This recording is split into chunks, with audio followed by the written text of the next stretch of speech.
Okay, I'm going to show you how to hook up this new device. We call it the iRig, which is basically it's a mic preamp. We have the XLR connector here in the end, and up here at the top we have a headphone connector, and then on the side we have gain control right here.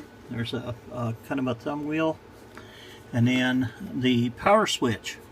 It turns it on and off, and if you had a microphone that required phantom power, then of course you could turn on phantom power, and you could see the orange LEDs lit. But we don't need that, so all we need is the green one lit. That in turn plugs into the iPhone, or I understand it'll plug into Android phones as well, but we'll find out in time here if that works. And then here's the adapter for the headphones, being the headsets all have 1/4 inch plugs for the headphones. We have a reducer basically that reduces it down to 1/8 inch stereo plug right there. As you can see, there's a blue dot on the case of the plug, and there's a blue dot on the rig, so it's pretty simple to know where plug it in at. Sorry, it's out of focus. I'm trying to do things with one hand here. Yellow dot, of course, the plug. If you were coming out of the mixer, we have a cable that would plug in from the mixer into this with the yellow dot. That just kind of makes it easier to kind of put things together. Now, as far as the phone goes, of course, we're using the iPhone. This is the station's remote, what we call remote phone. We have a couple different ways that we can use the phone now with this iRig, and one of those ways is called Report It, which is an application here that we can bring up that will connect directly up to the tie line unit here at the studio. To get in, the password's already set. All we just simply have to do is hit OK, and it will open up the application, and there it is. The top line here is the input. The second row is the return audio. This is what you'd hear coming from the studio. These are faders on the application. You can take your finger and just kind of move those faders if you need to. This here is the input, or what we're going to connect to as far as the tie line at home. And I can't get it to do its thing, but that's fine. IP1 is fine. Just simply hit connect, and we're connected now. And if we had audio feeding back to the box here, you would see the audio show up in the bottom graph. Now, let me disconnect this. And I'll just kind of disconnect everything here so you can see. Here's this end plugs into the phone. Here's the iRig. Make sure it's shut off when you're not using it, or when you're done with it rather. It's got a 9-volt battery in here. There is a spare 9-volt battery in the box with the phone and such.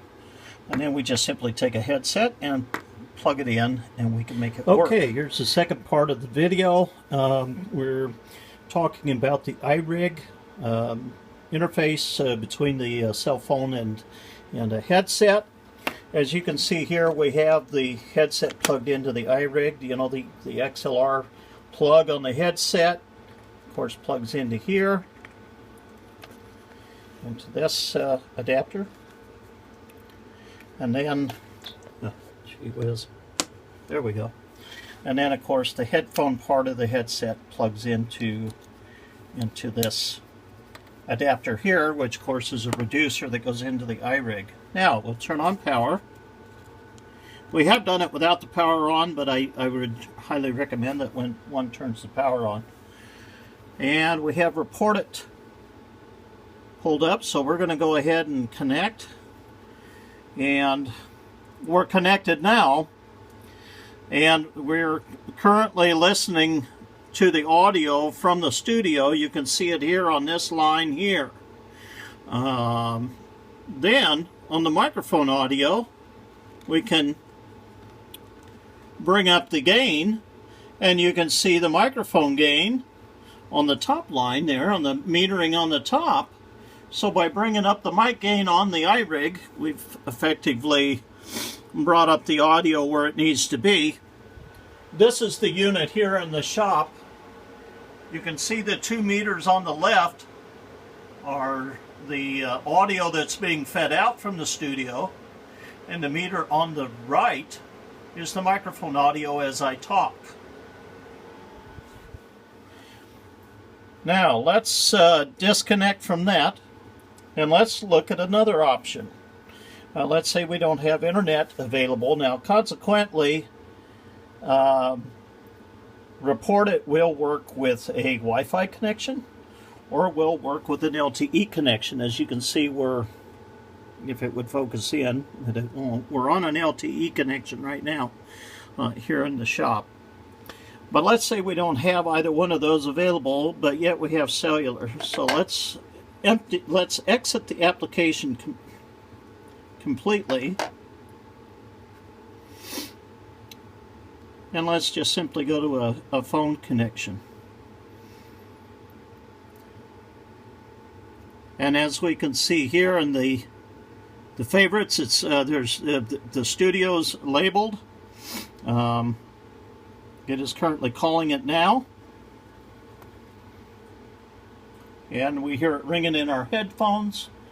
And I can see the lines ringing. Nobody's in there to answer it, so we'll just terminate the call.